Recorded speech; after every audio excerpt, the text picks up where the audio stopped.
Welcome to day 24. Before heading back to Seoul and Suwon, I thought we'd go for a little detour up into the Daebak Mountains. And here is the Uji Observatory, which is up on the ridge of the Gachilbong Peak. And it looks through into the DMZ and into North Korea. You can see as far as the Birobong Peak and Gumgangsan Mountains. So let's see how far I get here. I'll also mention that this is one of the northernmost observatory points into the DMZ and is significant because in this area one of the last battles of the Korean War occurred, and it was known as the Battle of the Punch Bowl. So I'm looking forward to learning a little bit about that. Okay, so this absolutely rips my undies. It turns out that you can't go up to the observatory because they're building a new reception area or building up there. So it's closed until June 2023. So I'm out by a few months. It drives me nuts that this keeps happening.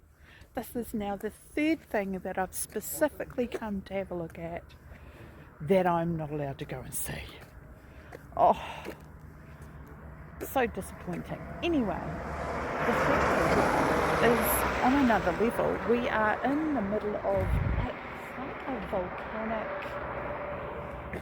it's like a massive volcanic cone, a valley in the middle of a volcanic cone. It's just, you're surrounded, and you look up on top of the hills and you can see observation posts right the way around just about. It's quite extraordinary. Anyway, we'll have a look at some signs and things and try and make out what it's all saying. Okay, so signage here can be a bit confusing, but you need to try and unpack it a little. Korea has had a heck of a lot of wars over its nation. The 625 war, it doesn't mean that they've had 625 wars. What it's in reference to is what we know as the Korean War, which broke out on the 25th of June 1950, hence the 625 war. I have to admit, wandering around the entryway to the reception area and looking at some of the displays I could see was eerie, to say the least, partly because there was absolutely no one around. I think everyone was out in the orchard. As I was driving back to Seoul, every 15 minutes I'd come across a vehicle, and there were a variety of vehicles from trucks to SUVs to buses being driven by military personnel. I think it must have been driver training day.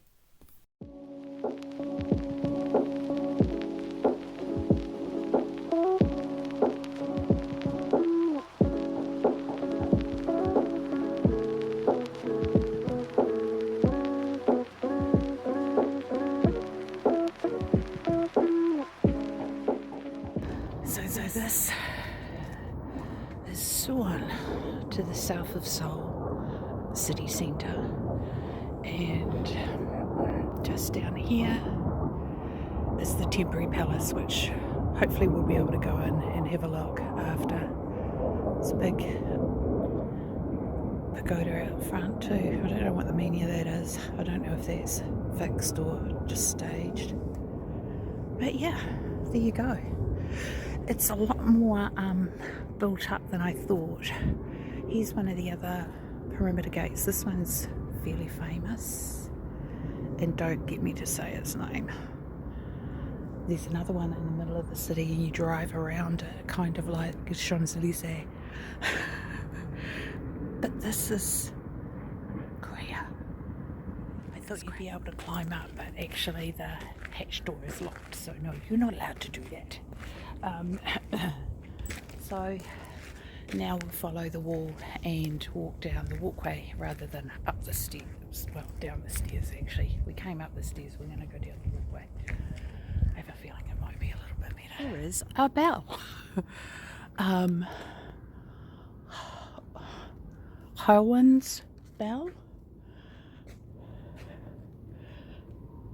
So you ring it 3 times. The first to show gratitude and respect for your parents, the second to wish for one's family's health and harmony, and the third to wish the realization of your dreams.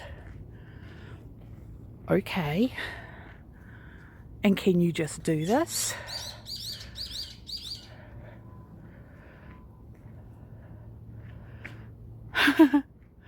Apparently there's a fee. I didn't know that. Shall I go and give it a go? Wonder if you can.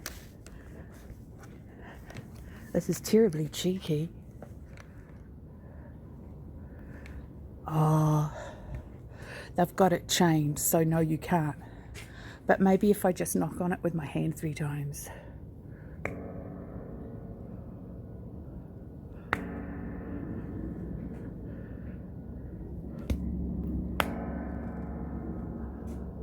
They're very shallow rings, but look at the gorgeous ginkgo leaf pattern around it, and there is that a plum? I can't remember.